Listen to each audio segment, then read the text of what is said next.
All right, so we're diving into this whole Gary V NFT thing. You shared some pretty wild stuff, YouTube clips, Discord, even like SEC reports. Yeah, it's a lot to unpack for sure. Okay. But it's fascinating, you know. You see Gary Vee, who's all about that hustle, that long game, going all in on NFTs. VeeFriends especially. Right, and he's really pushing this idea that VeeFriends are like the future. But then you've got these SEC reports popping up that kind of throw a wrench in things. Exactly. Like, take the whole book games NFT thing. He was telling people, you know, load up, right? The real value is locked in this airdrop that's coming. It is my belief that if you buy 12 of these, or 60 if you want 5 of them, or 600 if you want 50 of them, that for every 12 book order you buy, you will be getting one of these, let's call it airdropped. If you've been paying attention, the amount of FOMO, Ragav, you probably have this, the amount of FOMO of people that did not buy VeeFriends and have missed out on the iconic and titanic ROI of that investment, this is even more. He even throws out numbers, like people made 20x, 40x, 60x their money with VeeFriends. People shit on me and fucking underestimated me, and I fucking punched them in the face by giving them 20x returns. Please, my friends, so many of you underestimated with me with VeeFriends, and it went crazy. And people made 20, 40, 60.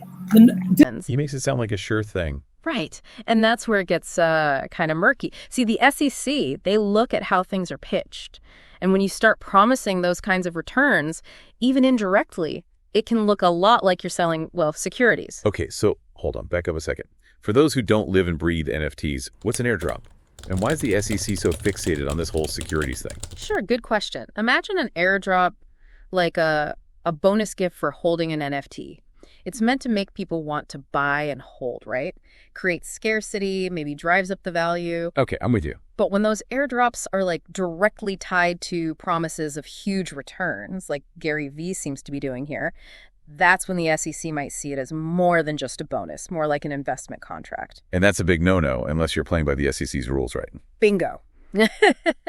Now, not all NFTs are securities, but the SEC is arguing that some, like with that impact theory case, they're structured and promoted in a way that makes them look a lot like traditional investments.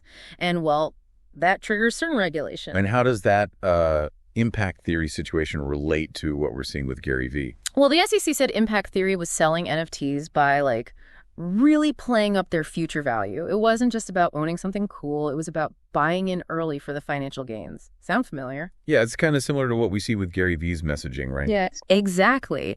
He even compares VeeFriends to a good financial investment at one point.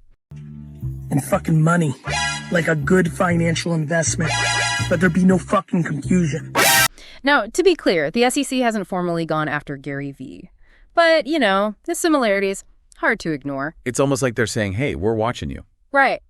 Like, even if it's digital, if it walks like a duck and quacks like a duck. It's a security. You got it. And that's what makes this whole NFT thing so interesting, especially with someone like Gary Vee involved.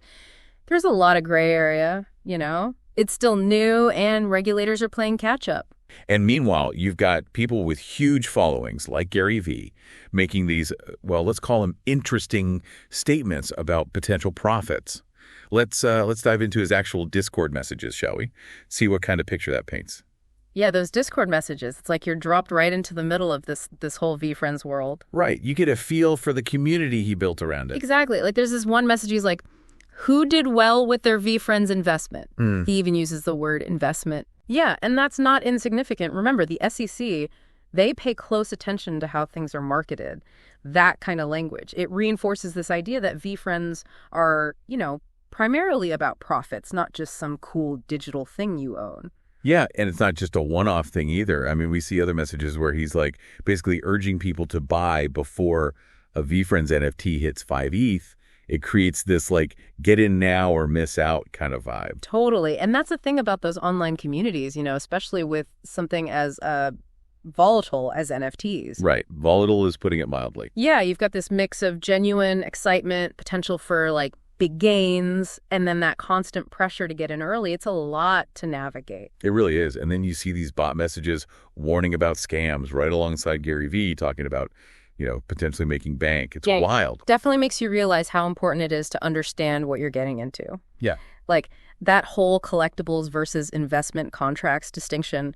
The SEC is serious about that. They're not saying no NFTs allowed, but they are saying play by the rules. Yeah, transparency is key. So where does that leave old Gary Vee?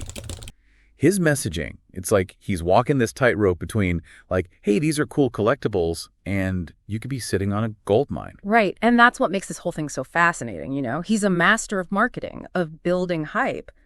But that same skill set in the eyes of the SEC could be, let's say, problematic if it creates this expectation of profit that's directly tied to him.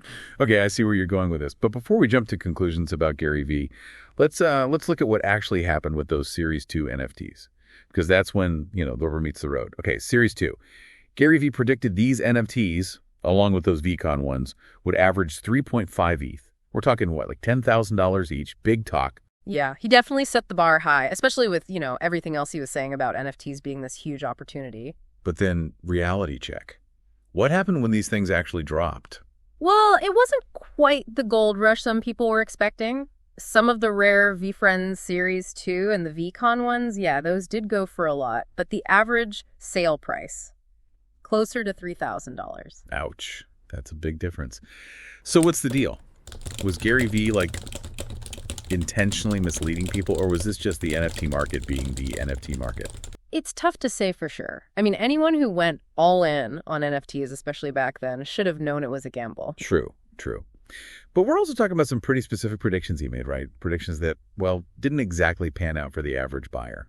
And that's where the SEC gets particularly interested, because they look at those kinds of statements, especially from someone with a big platform, and they ask, is this just hype, or is it crossing the line into promising future profits? Right, which can get you into hot water, legally speaking. Exactly. It's a blurry line sometimes. It really is. So for our listeners out there who are maybe just dipping their toes into the NFT waters, what's the main takeaway from all of this? I think the biggest thing is do your homework. This whole NFT space, it's still evolving. The tech, the regulations, everything. Don't just take someone's word for it, even if it's Gary Vee. Do your research, understand the risks, because it's your money on the line. Exactly. Solid advice. And on that note, we'll leave you to ponder this wild world of NFTs, Gary Vee, and of course the SEC looking over everyone's shoulder. See you next time. I'm reading all of you, Jamie J. I'm reading all of you. You're making a mistake. Please don't make the same mistake twice. I see a lot of mistakes